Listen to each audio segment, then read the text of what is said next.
สวัสดีน้องฮานน่ะเป็นจั่งใดเคยพ้อกันอยู่บ่ล่ะบ่ถือว่าเป็นครั้งแรกบ่โดยเออๆบ่เห็นกันเนาะโดยถือว่าเห็นกันก็ถามรู้สึกกันอยู่บ่ถ้ารู้สึกดีใจแล้วก็ตื่นเต้นอะ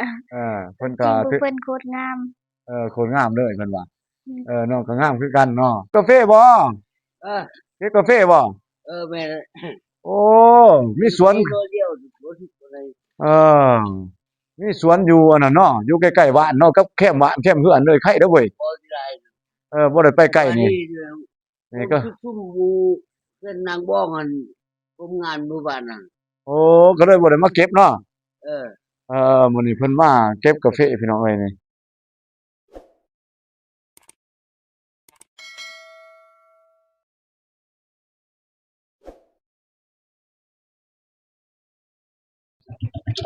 เอ้าบ่เห็นน้องบ้องพี่น้องเอ้ยอ้าวเดินทางต่อไปหาน้องก็เลยพี่น้องเอ้ยอ้าวไปพี่น้องเอ้ยไปอ้าวเดี๋ยวเขาไปหาน้องก็เลยต่อว่าเพิ่นเอ่ออยู่เฮือนอยู่บ่หรือว่าอยู่ก็บ่ไปหัวไปสวนเดี๋ยวบ่เด้อจังได๋ก็สิบรรยากาศเช้าๆที่สิก็สิลุกแต่อยู่แต่นอนเนาะมาเออจะนั่งบางครอบครัวก็กินข้าวกินน้ำแล้วก็นั่งเล่นเนาะเออไปเอออาสินั่งอยู่ประมาณนี้พี่น้องเอ้ยเออิงแดดบ่เออ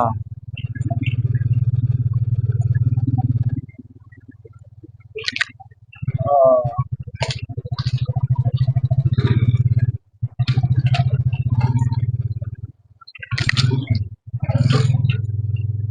อา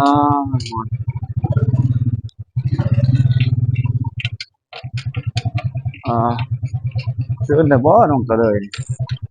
ฮอดบ้านน้องก็เลยแล้วพี่น้องเอ้ยตอนเช้าๆพี่น้องเอ้ยบ่าวเองก็เดินทางมาอัปเดตตั้งแต่เช้าตรู่เลยพี่น้องเอ้ยตื่นขึ้นมาประมาณ6-7โมงนี่แหละ6โมงปลาย7โมงเช้าก็ได้มาแวะเบิ่งอ่าบรรยากาศมาเยี่ยมมายามเพิ่นว่าเป็นจั่งใดคาบเช้านี่เพิ่นช่วยเวียกน้องบ้องก็บ้านนี้ก็ถือว่าเอ่อได้ไปช่วยเหลือน้องบ้องเนาะเฮ็ดแต่งอยู่ครัวกินเสิร์ฟน้ำเสิร์ฟอาหารเช้าพี่น้องเอ้ยนี่กับแคมป์บ้านนี่เพิ่นก็มีหัวผู้ครอบครัวบางครอบครัวก็มีหัวมีสวนมีกาแฟนี่เพิ่นเก็บกาแฟแต่เช้าพี่น้องเอ้ยสบายดีเก็บกาแฟบ่เออเก็บกาแฟบ่แม่นโอ้มีสวนมีตัวเดียวบ่สิอะไรเออมีสวนอยู่อันนั้นเนาะอยู่ใกล้ๆบ้านเนาะกับแคมป์บ้านแคมป์เฮือนเลยไคเด้อเว้ยบ่สิได้บ่ได้ไปใกล้ว่านี่นี่นี่ก็ซุ่มหมู่เพิ่นนางบ้องหั่นกรมงานหมู่บ้านนั่นโอ้ก็เลยบ่ได้มาเก็บเนาะเออมื้อนี้เพิ่นมาเก็บกาแฟพี่น้องเอ้ยนี่มื้อนี้ยังข้าวเดียวนี่ไม่นางบ้องมาบอกยังสิอยู่ข้าวเดียวนี่โอ้ยังสิมียังมีกิจกรรมมีเวียกอีกบ่มื้อนี้เรื่อยๆนางบ้องหั่นยังมีกินอีกบ่มื้อนี้เออว้าโธ่บ่มากินมีเรื่องหลายมื้อแท้เนาะโอ้พี่น้องเอ้ยนี่ๆๆนี่ปลากาแฟก็อยู่เขตมีแต่เขตดงเขตนี่แหละพี่น้องเอ้ยปากซองเขตเมืองปากซองบ้านเบามิเนาะแล้วก็เขตเมืองท่าแต้งเมืองกะลึบเนาะเมืองลักจึงนี่แหละที่ว่ามีกาแฟพี่น้องเอ้ยนี่จะได้เห็นบรรยากาศการเก็บกาแฟนี่เพิ่นก็มีบ่ได้เพิ่นก็เอาใส่กระพะนี่ใส่แอวพี่น้องเอ้ย3-4ต้นอยู่หลังเรือนนั่นอานี่อานี่แหละวิถีชีวิตการเก็บกาแฟพี่น้องเอ้ยนี่ก็ซื้อเสื้อเสื้อเพื่อพอได้ซื้อเกลือเป็นนัวเพิ่นว่านี่เพิ่นก็หนิบใส่แอวจั่งซั้นเนาะกาแฟเพิ่นก็ประมาณนั้นอาคักๆๆนี่ต้นหมากกาแฟก็ถือว่าเป็นเป็นดีอยู่พี่น้องเอ้ยหมากรกนาอยู่นี่หมากกาแฟกาแฟกาแฟทั้งบ้านพี่น้องทั้งฝั่งไทยเพิ่นเอิ้นหมากกาแฟตัวนี้เนาะเออ ก็ตื่นมาก็อยู่กับหัวกับสวนจังซี่แหละพี่น้องเอ้ยอ่าถือว่าเป็นอาชีพเป็นวิถีชีวิตก็แม่นเป็นอาชีพที่ว่าเพิ่นทำมาหากินจังซี่แหละบูปลากาเฟมาก็แม่นเรือนของน้องก็เลยอ้าวพ่อน้องก็เลยพี่น้องเอ้ยอ้าวสำบายดีน้องก็เลยอาแต่เช้าๆน้องก็เลยนี่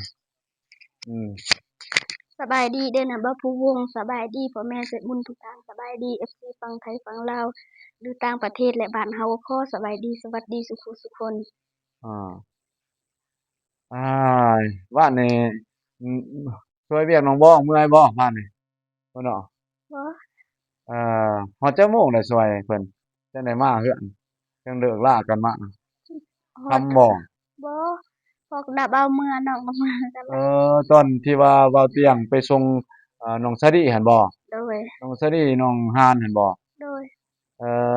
ก็บ่ค่ำปานใดเนาะโดยก็พอดีซุ่มๆนั่นแหละพี่น้องเอ้ยก็สิประมาณ5-6โมงนี่แหละ6โมงปลายนี่แหละเวลาก็สิประมาณนั้นแหละเออๆๆเป็นจังไดบ้านนี่อ่รู้สึกประทับใจจังไดบ่ที่ว่าได้ร่วมงานกับทีมงานดาวเบาเตียงทองแล้วก็ทีมงานสายบุญเอ้าให้น้องก็เลยรู้เว้าเบิ่งสึกดีใจเออแล้วก็เป็นงานอันนั้นบ่งานขึ้นเรือน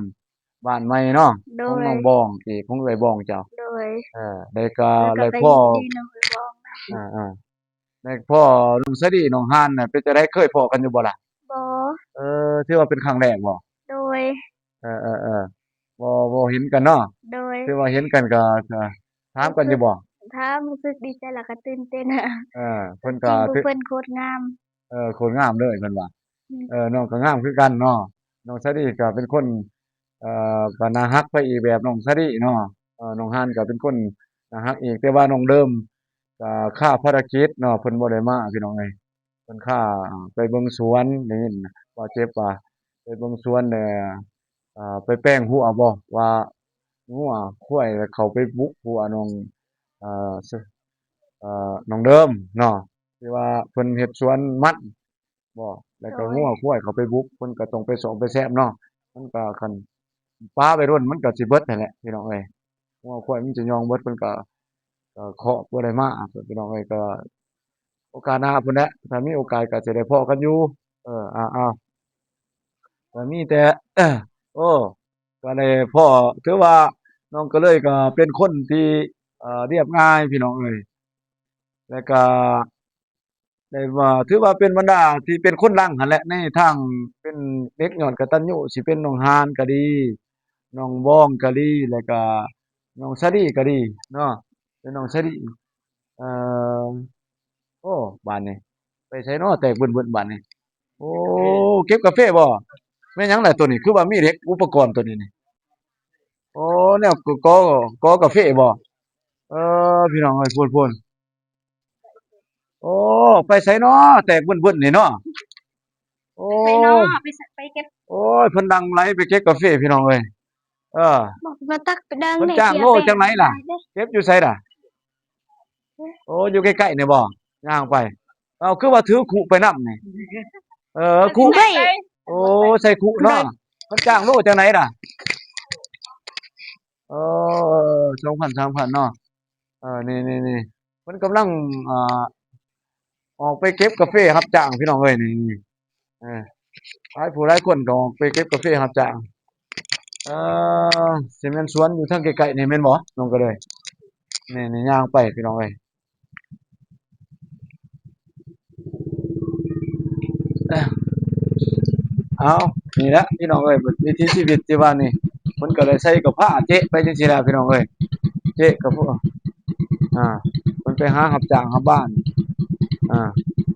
บ่อนอยู่ใกล้แหน่ก็เอารถผู้มีรถจักรก็สิขี่รถจักรพี่น้องแต่ว่าผู้บ่มีก็ย่างเป็นหมู่เป็นฝูงไปซั้นน่ะเป็นแพร่ไปอ่บ้านนี้ก็ถือว่าสมควรเนาะเออโดยแล้วก็ประทับใจแม่นบ่ โดยประทับใจหลายอย่างที่ว่าได้พ้อกับบรรดายูทูบเบอร์เนาะทั้งหมดโดนั่นแหละยที่ว่ามาร่วมโตกันบ้านนี้ก็ได้ฟ้อนนำวงบ่เอ้าเว้าเบิ่งบ่เรื่องฟ้อนนำวงบ่ได้ฟ้อนนำเขาบ่น้องบ่ได้ฟ้อนแต่อาน้องสลีกับน้องฮานแหละเขาได้บอกฟ้อน โอ้น้องบ่ได้ฟ้อนเนาะโดยเว้าเองก็ น้อที่งว่าน้องฟ้อน ฟ้อนบ่เป็น ฟ้อนบ่เป็นบ่ โดย โอ้ยก็เขาก็ฟ้อนก็จังซั่นแหละคือเห็นนั่นแหละเพิ่นก็บางน้องฮานน้องสะดี้น้องบ้องก็เพิ่นก็ฟ้อนไปตามประเพณีหั่นแหละเนาะ โดยแต่ว่าปกติก็บ่ค่อยได้ฟ้อนดอกพี่น้องเอ้ยแต่ว่ามันเป็นวันเฉลิมฉลองขึ้นเรือนใหม่เป็นวันสิริมงคลเพิ่นก็เลยให้เกียรติบ่าวเตียงเนาะแล้วก็ฟ้อนให้พี่ให้น้อง FC นั่นแหละเพิ่นอยากเบิ่งเนาะ โดยก็ฟ้อนให้เบิ่งพี่น้องเอ้ยก็ม่วนสนุกสนานไปเว้าเองก็ได้ไปฟ้อนนำเพิ่นรอบหนึ่งเอ่อรวมทั้งทีมงานยูทูบเบอร์ทั้งเบิดนั่นแหละเนาะแล้วก็ไปร้องเพลงประกอบส่วนนำเพิ่นเอ่อให้พี่ให้น้องให้ FC ได้เบิ่งนำกันทั้งบ่าวเจ็บแหน่เนาะโดประกยอบส่วนร้องเพลงให้กับบ่าวเตียงทองพี่น้องเอ้ยเอ่บ่าวเองก็บ่น้องก็เลยเนาะก็บ่ได้เอ่อไปฟ้อนนำเพิ่นเนาะบ้านนี้เนาะ โดย ได้เบิ่งอยู่บ่เขาฟ้อนเบิ่งน้องก็เบิ่งอยู่โดเยคือจั่งใดแต่งามดีอยู่บ่ล่ะงามเพิ่นแต่งชุดอิหยังล่ะเพิ่นเอิ้นสันเฝ้าอ๋อสุดชนเผ่าเฝ้าบ่โดยชนเผ่าอิหยังเพิ่นตู้กระตู้เนาะบ้านน้องก็โดเลยยนี่เป็นชนเผ่ากระตู้ภาษาก็ต่างกันพี่น้องเอ้ยน้องกระตู้แต่ว่าคือกันบ่ภาษากับบ้านเบาเจ็บนี่ก็บ่ก็มีตัวคือตัวบ่บ่เด้อว่าแนวโดใดยมีตัวคือกันก็มีตัวบ่คือกันเอแบบอบ้านต่างกันภาษาก็ต่าง เขาก็คือว่าเป็นเผ่าเดียวกันคือว่าเผ่ากระตู้คือกัน โดยบ้านบ่เจ็บบ่เจ็บเบาตุนหั่นน่ะโดยเว้าเข้าใจกันอยู่บ่กับเบาตุนเพิ่นก็ถ้าเคยเว้าภาษาเผ่าใส่กันอยู่บ่ถ้านาบาวตูนนะกับนาบาวซึบซึบถ้านาบาวตูนปากว่าเว้าภาษาเพิ่นเองนี่เข้าใจแต่ปากบ่เฮานี่สิเว้าบ่ได้โอ้แต่ว่าเข้าใจอยู่เพิ่นเว้ามาเนาะโดยแบบเขาเอิ้นว่าเว้าเข้าใจฟังหั้นแต่ว่าเวลาสิเว้าตอบหั้นเว้าบ่เป็นคือเพิ่นโดยบ่ต่างแบบนี้พี่น้องเอ้ยคือกันกับพี่น้องทางฝั่งลาวเฮานี่แหละพี่น้องทางฝั่งลาวที่ว่าฟังภาษาไทยเข้าใจเบิดเนาะเกือบจะ90ปลายเปอร์โดเซ็นต์ยพุ่นน่ะพี่น้องเอ้ยที่ว่ารู้จากทีวีเนาะเบิ่โดงจากโทยรทัศน์นั่นแหละพี่น้องเอ้ยก็แต่ว่าสิไปเว้าคือเพิ่นนี่สิไปพูดคือไทยนี่เนาะมันโดพูดยยากเนาะโดเอยพี่น้องเอ้ยเขาเว้าเป็นภาษาอีสานภาก็ษาอันนี้ก็ใกล้เคียงกันแหน่ก็ก็เว้าได้แต่บ่เบิดนะเว้าได้กึกๆกะๆซั้นแหละเนาะโดมันยบ่เรียนบ่ไหลคือภาษาเฮาเองแม่นบ่โดยเอนี่แหละพี่น้องเอ้ยคือว่าบ้านก็ใกล้ๆกันนี่แหละพี่น้องเอ้ยบ้านห้วยลำกับบ้านนี้เพิ่นก็ย้ายมาตั้งแต่พุ่นเมืองกระดึมเก่าคือกันเนาะเดี๋ยวมาอยู่ทางพี่เอ้าจังได๋ล่ะไปเบิ่งสภาพเพื่อนคือว่าก็ยังเอ่อมื้อนี้สร้างแรงเพิ่นสิมาปิดจ็อบบ่มื้อนี้อาจักอาก็ย้านว่าคือได้ยินเพิ่นร่วมกับเบาตุนว่าสิมาปิดจ็อบมื้อนี้ว่าซั่นเออก็ถ้าติดตามเบิ่งเด้อพี่น้องเด้อเพิ่นก็สิมีแต่ใส่บ้านประตูเรือนของน้องก็เลยนี่แหละใส่บ้านประตูอาบ้านประตูแล้วก็ใส่บ้านประตูทั้งวงเอี่ยมแหน่ทั้งประตูใหญ่แหน่เนาะเพิ่นโดยก็ถือว่าสำเร็จได้พี่น้องเอ้ยงานตัวนี้ก็ถือว่าปิดจ็อบไลเอองานก็จังงานเก็บอื่นๆถ้าว่ามีงบจากผู้ใหญ่ใจบุญมาช่วยเหลือน้องก็เลยตื่มก็สิได้ห้องน้ำบ่อิหยังต่างๆก็จังว่าเรือนครัวก็ต่อไปเนาะยังโดเป็นอยนาคตอยู่พี่น้องเอ้ยอะไรส่ำนี้ก็ดีใจแล้วน้องก็เลยอ้าวสิได้ขึ้นแล้วสิได้น้องก็เลยนี่ใกล้สิได้ขึ้นเรือนแล้วพี่น้องเอ้ยนี่ขึ้นบ้านใหม่อีกนี่สิบ่ได้จัดอีกบ่นี่แล้วนี่น้องก็เลยจัดพิธีเล็กๆน้อยๆแบบเอ้ยบ้องจะบ่ที่ว่าเฮ็ดเป็นน้อยๆขึ้นก่อนหั้นนะ บ่ได้เฮ็ดใหญ่ๆเฮ็ดหยังเฮ็ดตามงบประมาณที่เฮามีนะมีซื้อสินหมูซื้ออิหยังเล็กๆน้อยๆซื้อไก่ตลาดมาแล้วก็มาเฮ็ดสู่พี่สู่น้องกินน่ะมีแผนสิจัดอยู่บ่บ่ฮู้คือกันต้องได้ถามพ่อแม่ก่อนบ่โดยเออๆๆก็ถือว่าดีแล้วเนาะได้มาฮอดจุดนี้ก็ถือว่าเป็นความฝันสูงสุดของน้องหั่นแหละพี่น้องเอ้ยจากเด็กสู่งานที่จนบ้านนอกคนหนึ่งว่าซั่นซะสิได้เรือนหลังหนึ่งนี่ก็เป็นความฝันที่มันไกลพี่น้องเอ้ย คือว่าบางครั้งก็เบิดตลอดชีวิตก็คือเราเห็นนั่นแหละก็หลายครอบครัวก็ได้แต่ส่ำนี้พี่น้องเอ้ยตลอดชีวิตนี่ส่ำเรือนน้องกระเดยนี่หลังเก่านี่เนาะเราก็โดยเห็นหลายตลอดชีวิตเพิ่นก็หาเงินอยู่บ่เซาแต่มันแรงงานมันน้อยมันได้น้อยพี่น้องเอ้ยซ้ำสิ อ่าใช้ชีวิตในประจำวันนี่ก็บ่พอแหละพี่น้องเอ้ยมาซื้อบักพริกแป้งนัวเอ่อสบู่สะแบะนี่แหละเครื่องแต่งอยู่พวกกินข้าวน้ำท่าปลาอีก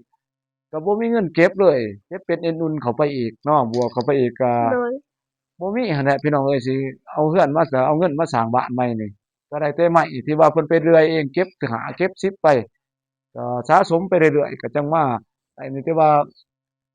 ซ้ำถึงเด้กันน่ะพี่น้องเป็นบุญที่ดีหั้นแหละของน้องที่ได้บุญแท้ๆที่ได้เฮือนชาติมานี่เนาะเอ้าเว้าเองก็จะได้เอ่อให้คลิปจบคลิปก่อนพี่น้องเอ้ยแล้วก็เว้าเองก็มายามน้องบ้องอยู่เมื่อยก็เลยบ่ได้รบกวนเพิ่นเนาะ โดยเอาอยากให้น้องก็เลยเอาขอบคุณ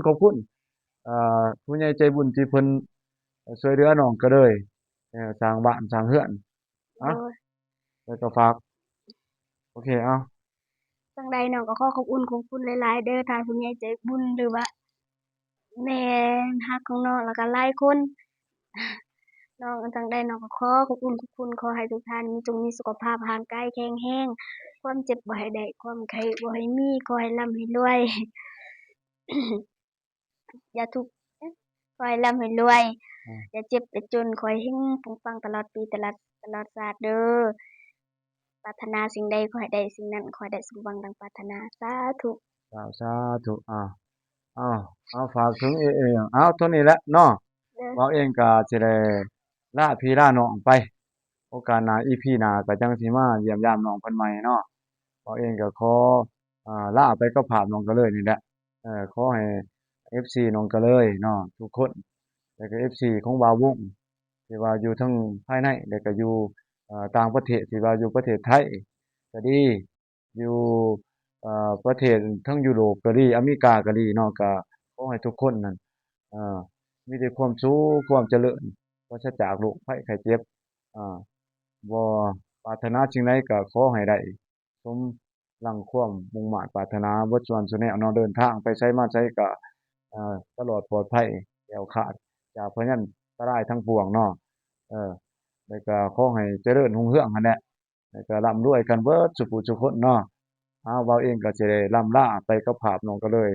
เว้าเองก็สิกล่าวคำว่าสบายดีไปก่อนน้องก็เลยบ๊ายบายน้องก็เลยโอกาสหน้าก็มายามกันใหม่เด้โดอย